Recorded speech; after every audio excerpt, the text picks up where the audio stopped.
সাকিব আল হাসানের আঙ্গুলে অস্ত্রোপচার হয়ে বা চোট আছে এমন কোনো কিছু জানা নেই আমার, বলছেন জাতীয় দলের ব্যাটিং কোচ ডেভিড হেম। চেন্নাইতে ব্যাটিং ব্যর্থতার দুটি প্রধান কারণ ধরা পড়েছে কোচের চোখে। প্রথমত সেট হয়ে আউট হওয়া, আর দ্বিতীয়ত সঠিক অ্যাপ্রোচে ব্যাটিং করতে না পারা। দ্রুতই এই দুই বিষয়ে সমাধান চান হেম্প। সর্বাধুনিক প্রযুক্তি ও সেরা মানের উপাদানে তৈরি আরএফএল চেয়ার, ক্ষমতার নয় সমতার চেয়ার। সাকিব আল হাসানের পেছনে যেন বিতর্ক শব্দটা লেগেই থাকে, হোক সেটা তার ইচ্ছাকৃত, তার কারণে কিংবা বিনা কারণে। এবার নতুন এক বিতর্ক তৈরি হয়েছে সাকিবকে নিয়ে।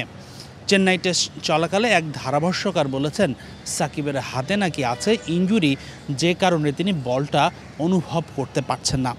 কিন্তু মজার ব্যাপার, এই বিষয়ে বাংলাদেশ দলের কোচিং স্টাফ থেকে শুরু করে সংশ্লিষ্ট কারো কোনো তথ্য জানা নেই। No, I'm not aware of that, so I don't know. So I can't add anything to that. Cable hemp নয়, দলের সঙ্গে সম্পৃক্ত সবাই অবাক সাকিবের ইনজুরির খবরে।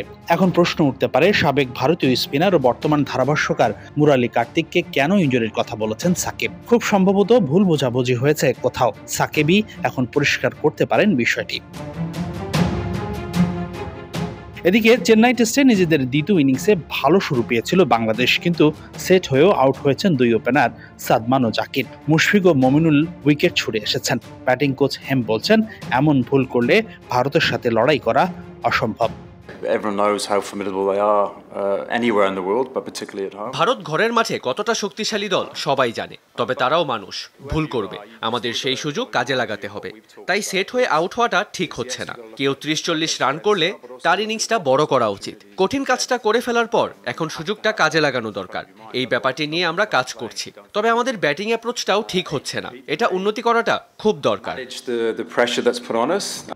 বাংলাদেশের ব্যাটিং অর্ডারের প্রথম 4 জনই বাঁহাতি, যা ভারত সহ অন্যান্য প্রতিপক্ষদের কৌশল সাজানোর কাজটা সহজ করে দিচ্ছে, এমন আলোচনা ক্রিকেট সংশ্লিষ্টদের মাঝে। হেম কিছুটা সহমত হলেও এটাকে বড় কোনো সমস্যা মানতে নারাজ। টপ অর্ডারে 4 বাঁহাতি থাকাটা ভারতের জন্য কিছুটা সুবিধা হতে পারে, তবে তারা সবাই আলাদা, তাদের শক্তি ও দুর্বলতা ভিন্ন। ডানহাতি বাঁহাতি কম্বিনেশন থাকলে ভালো, কিন্তু না হলেও এটা বড় কোনো ইস্যু হবার কথা নয়। হাসিনুর রহমান, যমুনা স্পোর্টস, চেন্নাই, ভারত।